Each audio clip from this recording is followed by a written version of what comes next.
Example 4.13 D and E are respectively the points on the sides AB and AC of triangle ABC. இப்போ என்ன சொல்கிறாங்க,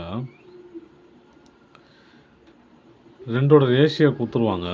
கொடுத்துட்டு இதுக்கு இது பேரலல்னு சொல்லணும். நம்ம எப்படி சொல்லலாம், ரெண்டு சைடோட ரேஷியோ ஈக்குவல்னு சொல்லிட்டாலே இது ரெண்டுமே பேரலில் தான் இருக்கும். ஓகேவா? அப்போ இது என்ன தேரத்தில் வரும் அப்படின்னா கான்வர்ஸ் தேரத்தில் வரும். ஒரு தேரம் பிபிடி என்ன சொல்லுது அப்படின்னா, பேரலாக இருந்துச்சுன்னா அதோட சைட்ஸோட ரேஷியோ ஈவனாக இருக்கும். இது பிபிடி. கான்வர்ஸ் ஆஃப் பிபிடி என்ன சொல்லுதுன்னா, சைட்ஸோட ரேஷியோ ஈக்குவலாக இருக்குது அப்படின்னா கண்டிப்பாக இது டிஇ பேரலல் டு பிசின்னு சொல்லுது. ஓகேவா? அப்படியே கான்வர்ஸ் அது. அப்புறம் என்ன பண்ணலாம், முதல்ல இது ரெண்டு ரேஷியோ ஈக்குவல்னு சொல்லிட்டாலே இது ரெண்டும் பேரலல்னு சொல்லி ஆகிடும் இல்லையா? அதனால் நம்ம என்ன பண்ணலாம், இது ரெண்டையும் ஈக்குவல் பண்ணி பார்ப்போம். ரேஷியோ ரெண்டையும் ஈக்குவல் பண்ணி பார்ப்போம். அதுக்கு தேவை என்னது, டிபி வேணும் இல்லையா? டிபி வேணும்னா என்ன பண்ணலாம், டிபி ஈக்குவல் டு என்னது, DP equal to AC minus AD இல்லையா? அதாவது ஏபி மொத்தமாக ஏபி இருக்குது. ஏபியிலேருந்து ஏடியை கழிச்சா தான் எனக்கு டிபி கிடைக்கும் இல்லையா? அப்போது DP equal to 5.6 minus 1.4 equal to இது எவ்வளோ, 1.4னா 4ல் 2 4.2 ஆச்சா? அப்புறம் இங்கே பாருங்கள், ஏசி வேணும், ஏசி கொடுத்துருக்காங்க, ஏஇ கொடுத்துருக்காங்க, இசி வேணும் இல்லையா?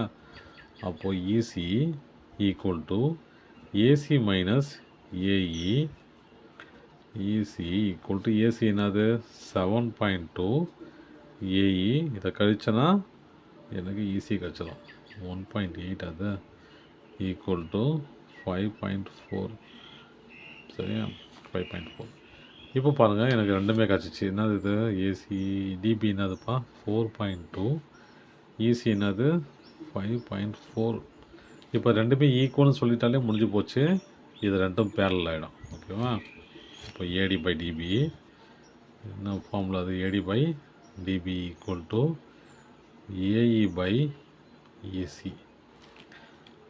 ஏடி என்னது 1.4, டிபி 4.2 ஈக்குவல் டு இது 1.8, இது 5.4.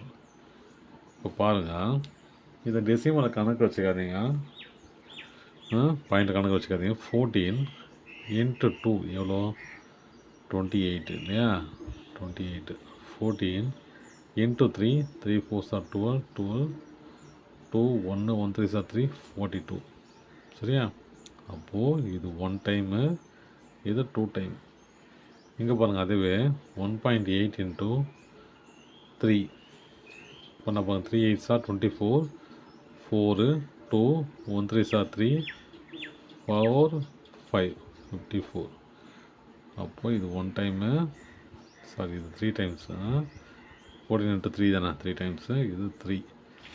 அப்போது இது பாருங்கள், இது ரெண்டுமே ஈக்குவல் ஆகுது. 1/3, இதுவும் 1/3. இது ரெண்டுமே ரெண்டு சைடோட ரேஷியோ ஈக்குவலாக இருக்கிறதுனால கண்டிப்பாக DE equal to equal to parallel to BC. அப்போது therefore DE parallel to BC. அவ்வளோதான்.